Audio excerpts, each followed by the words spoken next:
Trapped by the belief that I'm not good enough, bound by the limitations and the lies that consumed my world, this was me. It wasn't until I took the biggest leap in my life to know and trust the power within. And it was at that moment I made a choice. My past will not define me anymore. Hello, I am Teri Cardula, and I know I am not alone in this. Over the years, I have found that the number one mistake that we make is that we get in the way of our own success story. Yes, I said it. On this show, together we'll tackle limiting beliefs, self sabotage, getting stuck, fear, doubt, overwhelm, and the imposter syndrome. Join us on this journey designed to transport you beyond your limitations to a world where anything is possible. This is Talking with Teri. Hi, and welcome back to Talking with Teri, where we have powerful conversations to transform your life and your business. And I'm super excited for this guest today. He is a family man living in Florida with his beautiful wife and 3 kids. He is a serial entrepreneur with 3 startup tech companies. One went public, one failed, but taught him a lot. And one was an incubator for a large organization that grew to $100 million in sales. And when the larger company was sold, he is now investing in companies while coaching their CEOs. And if that wasn't enough, he started another company, another business with his partner, Pablo Gonzales. Called Be the Stage. It is helping companies grow by providing them strategies, systems, and processes to nurture meaningful relationships to scale. Welcome, Isar Meitis. Did I say that Thank, right? yeah. Fantastic. Thank you Great. so much, Terry. I can't tell you how I'm excited to be here. I mean, you and I know each other for a long time. We've been doing things back and forth. I'm really happy that I'm here. I'm excited and I am so grateful and honored that you're giving away some of your time where you're like going in and doing your own podcasting today to be with me. So Yeah, grateful. So for those that don't know you, bring us up to speed how you came to be and then we'll dive in some with some questions here. sure. So very quickly, I was because we could spend the next 2 hours talking about this, but I was born and raised in Israel. That's where the accent is from. For those of you who've been wondering. I was an F-16 pilot in the Israeli Air Force for many years. I then left the Air Force and joined a little startup that did training and simulation software with a bunch of other Air Force guys. And we grew that company, and that's how I moved to the US. So, kind of like as part of the expansion of that startup, we took 4 people, moved them to the US. So, the CEO, the CO, no, the CEO, the CTO, the guy that was in charge of training, and me wearing every hat of bringing money. So, I was sales, business development, marketing, all kind of merged into one. That company went public. I left that company after working there for like 11 years. Did an executive MBA, started my own startup that was around, uh, it wasn't really affiliate marketing, but that would be the shortest way I can describe it without spending more time on that. And that raised an interesting amount of money and had a very interesting idea that we couldn't monetize fast enough. But while I was there, my main investor was a founder of a very large wholesale travel company, actually the largest wholesale travel company in the US. And he told me, listen, I like you. I like what you're doing. I want you to also do this for my company. And I told him, Uri, you're writing pretty big checks on the other side. There's a lot of people that are managing. He said, yeah, you're smart. You'll figure it out. You can do both. Well, I wasn't that smart. So what Oh happened no. is that the startup slowly declined until we decided to shut it off. But the startup that I built within his travel company was very, very successful. And we were able to grow it to, like you said, just $100 million in sales. The big company that was a part of grew to $1 billion in sales that year, and the company got sold. We went through a merger from hell, which was very, very interesting and very frustrating at the same time. So a private equity company bought us and our 2 largest competitors in the world. So the 3 largest wholesale travel company to make them into one. Um, and I stayed there for almost 2 years and helping them build the systems and processes and teams around my part of the business. And then I left because it became a very large corporate and on the fun startup environment that I like doing. And that led me to, as you said, starting to invest in startups while mentoring their CEOs and starting my own new business. So that's where I'm right now. Well, and I think you I want the listeners to hear this because I see you as a very successful entrepreneur. And I'm honored to know you because, initially, when we first met, I don't know if you remember this, but you actually had shared with me, like, I had put out some information onto the group page, and you were like Okay. really serious. I'm not serious, but you were like, you gave me such great feedback. And it wasn't fluffy feedback. It was like really like, and I was like, that's really great. I liked you because I was like, he wasn't just agreeing with me, but you were giving me like some constructive feedback. And I was like, I just like this person. Like, I get it. Like, because you're coming from that like fighter pilot, like kind of, systems orientated, and I knew I saw your brilliance in how you responded to me. And it wasn't necessarily like the sugar coated that I was kind of maybe hoping for. I'm just kidding. But it was fantastic. And I just see your brilliance and what you just shared. And I want listeners to hear this because what you said is like you kind of had two things going at once. You had your company going, and then you were invited in to play with this travel piece. And so often I meet a lot of entrepreneurs, and have them they come to me and they say, "Well, I have this going on. I'm doing this as a side hustle and I'm doing this."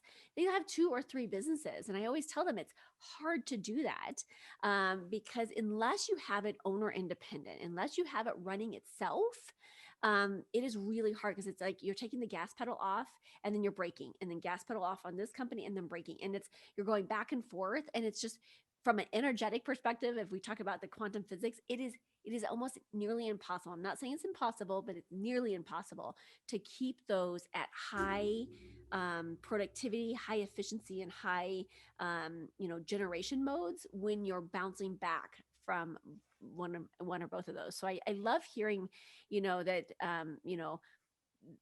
not that that wasn't successful for you, but just, as a model for other people, saying, it is really hard to, keep two things going at once, right? I think though, as entrepreneurs, we're always guilty at that. I mean, even today, Yeah. yes, I have my business, but I have the people that I'm investing in and coaching, and I have. So you always, your mind as an entrepreneur always works that way of like, ooh, what if I can? And I think the trick is finding how to weave them together and how to Agreed. do good time management and prioritization, right? If you can figure Agreed. those out, then you can do more than one thing at once. I think running two businesses at the same time is on the verge of impossible. That's like Elon Yeah. Musk level, right? Yeah. Yeah. And I think that it's, yeah, again, like I have an owner independent company, so I can run that because it only spends a few hours a month in that company. But then my most of my time is in the other company, right? But Yeah, yeah, as yeah. soon as we have these like all these little side hustles, it takes away. I always see it as taking away from our potency. Yeah. We could probably get further faster if we allowed ourselves to focus and get clarity on one thing, get it going, make it, a passive income, make it a passive, owner independent company. And then, as entrepreneurs, like you we're always constantly in creation mode. I mean, that's why, I mean, that we always are looking kind of the big picture and getting out there, and it's exciting and fun. So let me ask you this, because I love finding out, because I feel like you've been successful in your career here. What has been something that you've had to overcome in your life? It might have been a challenge, a barrier, or block, specifically in the mindset realm, to really be able to, get yourself to this place that you're at today. Wow, that's a great question. I would say the thing that I had to overcome the most is myself, and I'll explain. Okay, great. I, I'm a very, I'm a very competitive guy by nature, Hmm. and then you go and become an F-16 pilot. They sharpen those edges dramatically because Yeah. that's your role, is to be a fighter pilot. And I was very self-centered, very cutthroat, competitive with everyone around me, which is not a healthy thing to be as a person, and definitely not as a business leader. Yeah. And in my early years in business, I'm sure that that's what I was. So I was very capable. I was achieving all my targets and passing them because I was stupidly competitive. but I was doing this without the right team around me, without building trust around me, without creating camaraderie around me, and sometimes the other way around, which is toxic over time. Yeah. And it took me, I don't know, 15, 20 years to make that change. And that comes with yourself, a lot of self-thinking of what I've done wrong before, and B, surrounding yourself with the right people. So part of it was my amazing wife, who have transformed me as a person. The other is leaving that first company that I was in that had a very problematic boss to a company that Yeah. was exactly the other way around. So now you have this different, I wouldn't say father figure, but for the lack of a better term, somebody who's Yeah. above you in the hierarchy that shows you that you can do things otherwise by literally serving everyone around you and build a huge success as a result of that. You're like, huh. And then it's a lot of working on yourself to really make this you. And I think today I'm a much more round, business leader and person, because Yeah. I found a way to balance these two things of the crazy competitiveness, the sticking with the target regardless of what happens, Yeah. figuring out a way to get the job done, together with the only way to do this is to serve my team, encourage them, build them, give them the stage to be successful, and they will pull me with them. Yeah. I thank you for bringing this up. Literally, this conversation came up yesterday with my daughter. We were talking about competitiveness. And I think this is a great, especially for the female entrepreneurs, the male entrepreneurs that are listening to this, because I think sometimes for entrepreneurs, especially women entrepreneurs, um, I'm just going to say that I tend to find and connect with other entrepreneurs that are serious, that are competitive, that are, these really powerhouse women. And we have a lot of those same characteristics of competitiveness, not necessarily with other people, but within, right? Yeah, And yeah, sometimes that can become a block. And I think you're right. Like sometimes we just have to soften that down a bit. And I know that's been my true for me as well, because I'm like, I get in the zone and I can be, I'm sure I can be perceived as like, she has to have it, this certain way. But it's one of those kind of innate things. It's like I'm competing against myself. yeah. But I know that I'm capable of more. And so I get that your wife has helped support that, but also modeling of other people that were saying, hey, you can you can have that competitive edge, but soften it a bit so that you can, attract, a team to support you, because you're right. Sometimes you can get into that zone of the lone ranger where it's I have to do it by myself. And so having a combination of that and becoming a really powerful leader in the way. Was there anything specifically that if the listeners were listening, that the listeners are listening, if they were saying, you know what, I take away this little nugget, like what's one thing, if you're finding yourself in that boat of being super competitive, what's that one thing that they can, do to work on or strengthen or implement into their lives today? I think life is a group sport. Okay. And you could be the fastest runner on a soccer team. It's not going to make your team win unless the other players want to play with you. I love uh, that. Beautiful.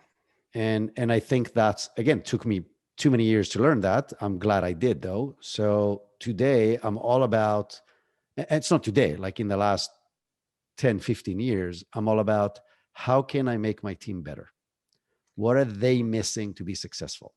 What support, what feedback, what systems, what processes, what other people do they need to be successful on their own? What tools can I provide to them? And I love you gave the example about your first interaction with me, because that's what I do today. But it wasn't me 25 years ago. Of Yeah. somebody needs help, I will go and find a way to help them as much as I can. And if not, I will try to introduce them to somebody else who can help them out that I know. And first of all, it feels good. Second, it attracts the right people. And third, again, life is a team sport. If you can't build the right team, you cannot play this game at scale successfully. Yeah. And just for some feedback, like you stood out, right? Like you stood out because I mean, and I will be honest, like one night before I was launching my podcast, um, we connected through this shared group experience, and I was getting ready for my launch night before launch, and it's 10 o'clock my time. Okay. So I know it's at least midnight your time. And I'm out on the group going, no, no, no, I'm panicking. And you reached out and like saved me. I mean, seriously, like it was so fantastic. And we've just, I have just adored your leadership. And you're absolutely right. And it's people like you that are here to serve, that are here to do anything that they can. But it sends this message of it's just profound. It's I see you as a real deal, right? Like Thank you you. have some folks out there that you're like, but you're a real deal. And so just you've become a powerful leader that I've seen and witnessed, and just so appreciate you. And walking me off the edge that night when I was like, what's happening? Thank And you're you. so tech related that you're like, okay, this chick is just chill out, okay? But you're absolutely right. I love the fact that you said a team sport, because I think it all goes back to serving, right? Like, how can we serve? And when we come from a place of serving and come from a place of how can I help, how can I support, it just it's a game changer. Sure. And then allowing ourselves on the other end, that law of reciprocity, to receive, right, and to continue that energy. Absolutely. I love it. So where do people find out more about you, what you're up to, or if there's any kind of partnerships or connections that they can make? How do they find more about you? So to find me personally, it's very easy because I'm the only Isar Meitis on LinkedIn and probably on any other Perfect. platform as well. So ISARMEITIS. That's how you still spell my name. Find me on LinkedIn. I'm very approachable. I love connecting with people, and LinkedIn is where I roll. I mean, you can find me on Facebook as well, but if you really want to connect with me, LinkedIn is the right place. And the company, the business that I established is Be the Stage. We help larger companies, established companies, really build relationships at scale. And you can find that at bethestage.live. And if you want to listen to the podcast that I host, which I had an amazing episode with Terry, so you got to check that one out, at least that one out, is called The E Tribe. And by the time this episode comes out, which I'm not sure, it will change the name to the Business Growth Accelerator, which happens on May 4th. So, depending on when this comes out, you may need to look for the Business Growth Accelerator as the podcast. But that's it. That's where you find me. I love it. We'll put all that information down in the show notes, and feel free to take a listen to his podcast. He brings on incredible beings. So honored to be on your podcast as well. Thank you. And I love, I mean, he is such a business entrepreneur and can talk the business language. And I love, gosh, you're just a wealth of knowledge of being able to speak systems and structure and, processes, and just absolutely love it. And so thank you for the work that you're doing in the community. And thank you for being a bright light and continuing to serve and become the leader that you are. Such an honor to know you. Thank you so much for being here today. And I look forward to staying in touch with you. Thank you, Terry. Feelings are mutual. I think what you're doing is amazing. I think the fact that you can A, run two companies at the same time, and B, inspire people to be better people and better business people is phenomenal. And thank you for having me today. Awesome. Thank you. I am so grateful that you joined me for this episode. If you've enjoyed this, then there's just one thing that I would like you to do. Click to subscribe and leave me a rating and review. As my way to thank you, let's connect for a free consultation. Just reach out to me at Talking with Teri, that's TERI.com, to book your time.